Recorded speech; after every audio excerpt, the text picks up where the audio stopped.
listeners, my name is Seattle Sims and welcome to my first ever YouTube video. Today we're going to be trying to recreate the Mashuga House or 9 Sim Lane from the Sims 1 Livin Large Expansion Pack. If you aren't familiar with this house, I have a couple screenshots up on the screen for you. You can see that this house is a hexagon shape. It's bright pink on the outside, and on the inside we're dealing with a lot of crazy and vibrant colors and animal prints and like all the ridiculous furniture that was available in the original Sims 1 catalog. I have been playing The Sims since I was about 7 or 8 years old. I loved this house when I was a kid.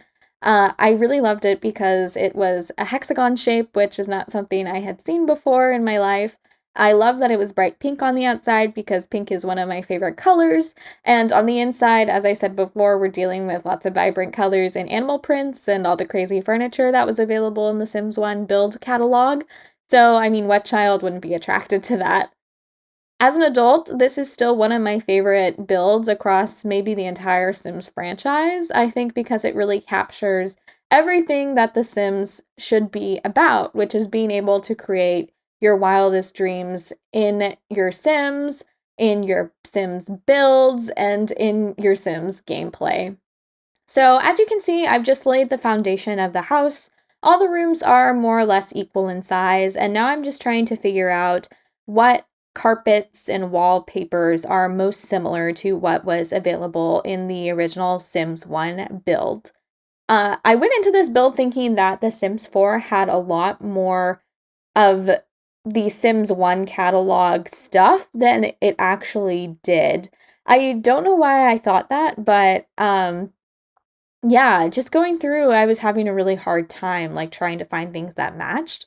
I suppose I thought that The Sims 4 had more animal print than there actually is available. I think I probably thought that because of Get Famous. I'm really can't say for sure why that is, but I really was struggling here to like figure out what really went with each room and was most similar to the original Sims 1 build. I was also having a really hard time like trying to find stuff from other games while still trying to stick to as much base game stuff as possible, because going into this build, I really wanted to try and make it as base game friendly as possible, because I know a lot of people aren't able to have a variety of stuff packs, game packs, and expansion packs because they are quite expensive. I am really fortunate that I do have most of the expansion game and stuff packs, except for the ones that were released most recently, which I believe is Eco Lifestyle and the Nifty Knitting stuff pack. And that's just because I've been really fortunate to have been gifted these games from friends and family for Christmases and birthdays and other special events in my life. Yeah, so let's see. Now I'm just trying to recreate those zigzag windows that were originally available in the Sims 1 catalog, and I'm not having very much success. I was trying to stagger the windows in a way that they wouldn't glitch out, and it just was not cooperating with me. I was using the 9 key and the Alt key here to like try and make it work, but the windows were like, I'm not having it today, sorry. Eventually, you'll see me try and pull a window or not a window, a mirror in here to try and recreate the illusion of the zigzag window, but the mirror has like this weird backlight, and I didn't really like any of the other circular mirrors that were available, so I totally scrapped that idea and then just kept trying to figure out the Alt and 9 key situation, and I was just having such a hard time. I eventually went to the internet and to see if there was a way to fix this glitch, but the internet said it was impossible. So instead, what I'm going to do in the next couple of clips here is pull a larger window, and I'm going to lay it down where those smaller ones are. And then on the other sides of the house, I'm going to stagger the windows on individual walls to try and create that zigzag shape, but not have as many windows available like in the original Sims 1 build. And that's just the best solution that I had for creating the zigzag windows in this house. I think it would be really great if the Sims team recreated, or redid the original Sims 1 build catalog and released it as a stuff pack. I know I would definitely buy that. I loved a lot of the stuff that was in the original Sims 1 catalog. In particular, one of my favorite items was like the egg chair. It was like white on the outside and had like a purple seat. That's been an item that I've always wanted like my entire life, but I've never been able to find like an egg chair. What I would give for an egg chair, you know what I mean? I think from here, we're gonna go in and decorate the rooms of the house. For some reason, I started with the kitchen. I think I started with the kitchen because on the screenshots that were earlier on in the video, I was having a hard time like placing where the stove and the counters were, and if anything were on with, if anything was on the counters. Just the general angle of the screenshots was not really great for the kitchen, and I couldn't find any screenshots online of the kitchen. So I did my best to try and recreate it from what I could see. Original Sims 1 build, having the fridge in front of one of those big windows for no reason whatsoever. Fire alarm right above the stove, very classic Sims 1. If you never played the original Sims 1 game, if you had your fire alarm really far away from your stove, then the fire would not be detected by the fire alarm, so the firemen wouldn't come and put the fire out. And honestly, whenever I tried to have my Sims in The Sims 1 try and put the fire out, they would always die. I remember I have this really traumatic kind of memory where I had a family. It was me and my crush in elementary school, and we had 2 kids, and they started a kitchen fire while the kids were at school, and both of them died during the fire. I was like so distraught that they died, and then the kids came home and the fire wasn't put out because there was no fire alarm in the build. And the kids ended up dying in the fire because the original Sims 1 game was merciless when it came to death and the murder of children. And it just totally traumatized me. And that was the first time I think I saw the Grim Reaper in the game, and the Grim Reaper really scared me.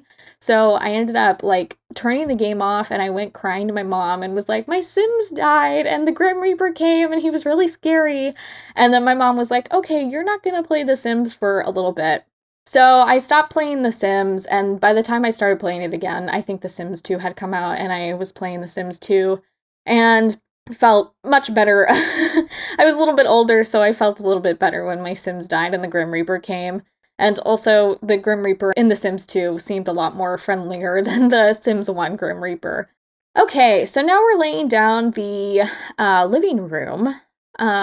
I was having a bit of a hard time with this as well because, like, the living room has a lot of classic Sims 1 furniture in it. Like, they had the little tiki bar, tragic clown, of course. Although the tragic clown in the original Sims 1 game is so much more evil looking and was, like, really scary. I never summoned him when I played the game originally, because I was also afraid of him. Children of the age of 7 or 8, I'm realizing, should probably have not played The Sims 1. There is a lot of scary stuff in it, but I still enjoy it nonetheless and have very fond memories of it, although that might just be my nostalgia talking. So now I'm trying to find some wall decor for the living room. I think I was having a bit of a hard time. There was like a mounted antler thing right above the couch, which was not available from what I could find in the Sims 4 catalog, so I ended up putting this neon bar sign up instead. I think it fits with the aesthetic of the build. Yeah, and did I size it up? No, maybe I didn't size it up, but I thought about sizing it up just to try and take up some more wall space. I think I wanted to try and put more stuff in this house because if you never played The Sims 1 before, this is just a video for people who have never played The Sims 1 before and me ranting about it from my memory, which may be incorrect because I haven't played it in a really long time. But the Sims 1, like, you have these really big windows on the side of the house and then, like, needed to have, like, some decor, but not a lot because your Sims had, like, the environment bar. And if they didn't get enough sunlight in their house and, like, didn't have enough, like, nice stuff in their house, their environment would go down and it would cause them to be in a bad mood. And now we're furnishing the bathroom, which is one of my favorite parts of this build because it's so weird. Like, obviously you've seen already that the kitchen is carpeted, the bathroom is carpeted, and then the bathroom has this really weird statue in the corner. The original Sims game, it's a statue with, like, underwear on it, like cartoony underwear. And it's one of my favorite items in the entire Sims 1 catalog. I think I used it in, like, all my builds as a kid. And now we're laying down the living room. Or not the living room, excuse me, the bedroom. It's really unfortunate that The Sims doesn't have the iconic heart bed in The Sims 4. I really wish that they did because it was one of my favorite beds in the entire Sims franchise. A lot of things in this build seem to be like my favorite from the entire Sims franchise, but it was really iconic. And if you don't know why, you should probably look it up online on like a Sims wiki. Or, Plumbella has talked about it a lot in some of her videos. I think she talked about it in like her Sims 25th anniversary thing when we got the stupid hot tub in The Sims 4 instead of something iconic like the heart bed. I think it's really unfortunate that we didn't get the heart bed, of course. Anyway, from here, I think what I'm doing is just laying down some lights, hanging lights in particular, to make sure that the build is nice and bright. One of the unfortunate things about The Sims 1 is that there were no hanging lights, so you had to place a bunch of windows around the house in order to have the illusion of light coming in and making it playable. So I just decided to use the saucer lights instead to create that illusion. And now we're moving on to the outside of the build, and I'm laying down the tiles for the pool area. It took me a bit of time to do because I was looking at the screenshots of the original build and trying to figure out the exact tile count for the pool area, and was having a difficult time because I was counting it wrong at first, and I was counting like 14 tiles and there were actually like 12 tiles, and I'm not very good at math, so it just took a bit of time to do. But eventually we figured it out more or less. I think the scale for The Sims 4 might be a little bit off compared to The Sims 1, but we tried our best with the space that we had available in order to create this pool area. Eventually, we're going to lay the pool down, and it took a little bit of finessing. As I said, I was having a bit of time like trying to really capture the right size of the pool in relation to the Sims 1 scale into the Sims 4 scale. And now we're laying down the pool ladders, one of our favorite items from the entire Sims franchise, of course. What isn't our favorite item from the Sims franchise? If you've never played The Sims 1 before, you would not know that if you took the pool bladder away, then your Sims would drown. That is not an issue anymore in The Sims 4, as Sims can willingly get out of the pool as they need, because over time, Sims have just become smarter beings than we originally had in previous Sims titles. And now we're just doing the general landscaping. There isn't much really to say about this. Yeah, just trying to find things that match the original landscaping of the Sims 1 build. I think one of the more fortunate things that we have is that the original Sims 1 build of the Mashuga House had a bunch of shrubs that were shaped into llamas and dolphins and other strange shapes. And I think we're really fortunate that in The Sims 4 we have a shrub, at least, that is a llama, which is an iconic character from the Sims franchise all over. So now I'm just trying to find other shrubs that are more or less similar in shape to the original Sims 1 landscaping, and just trying to like figure out where they go in relation to the house and in relation to the pool itself. Yeah, and now I think what we're gonna do is lay down the most iconic item probably of this entire house, which is all the flamingos. That is another reason why I was so attracted to this house when I started playing The Sims as a kid, and as an adult, why this house is still one of my favorites. There's just flamingos everywhere, and I think this house made the flamingo what it has been in the entire Sims franchise. The flamingos you're able to kick over in The Sims 1, and your Sims can get mad at them just for no reason at all, except for that little kitschy, fun gameplay. And because this house has so many, it really adds to the craziness and overall fun of this house.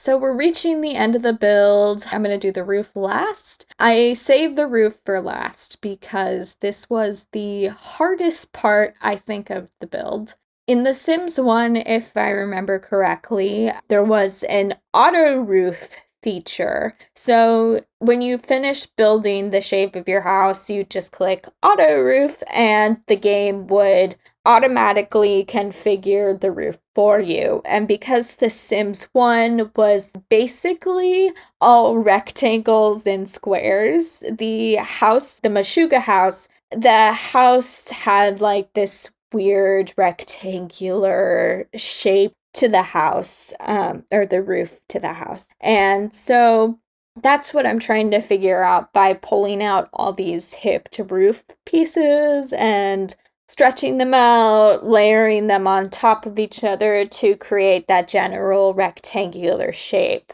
I don't think that the roof turned out exactly how I wanted it to, just because eventually I pulled the full hipped roof out to create the top of the roof and to get rid of all these like empty square pieces that are visible. And that made the roof more triangular than I wanted it to be. So I think that if I went back and did this build again, I'd want to try and make the roof more rectangular than triangular, which is what it turns out to be. But for a first go at this house and building it, I think it turned out more or less pretty good. Another fact about me is that when I play The Sims, I do not consider myself to be a builder. I am so much more involved in Create a Sim and Sims gameplay. Whenever I have played The Sims in the past on my own, I usually pull the EA pre-made houses, set them down on a lot, and then move my family in, maybe make some interior adjustments to match more of my family's personality, but that is about it. So taking on the challenge of rebuilding a house in The Sims 4 from The Sims 1 was a lot for me. I think I did a genuinely good job. There are probably some places for improvement, but we do what we can with the tools that we have, right? So I'm just finishing the roof off here, making some adjustments to try and make it more rectangular than triangular, and probably failing at it. Eventually, I'll take the little roof trim tool and make it gray on the outside of the roof trim just to make it a little more polished. And that's about it. That's the Mashuga House, 9 Sim Lane. Here are the screenshots of the outside, side, back, the other side, top-down view, and then the floor plan if anybody wants to try and recreate it. Here's the living room, more living room, kitchen, another angle of the kitchen, then the bedroom from one angle. I feel like this house probably should have had more furniture in it, but we were copying the floor plan and furniture that was given to us in the original Sims 1 game. Here's the pool on the outside, and another angle of the pool. The house looks pretty nice. And that's our first ever build for YouTube. That's so crazy we made it through. If you like this video, be sure to give it a thumbs up down below. Comment what you think of the house below. And if you enjoyed this video and look forward to seeing more content like it in the future, please be sure to subscribe, hit that bell. And if you would like to support me on Patreon, there's a link in the video description down below to join my Patreon page. Thank you so much. I hope you all have a great day.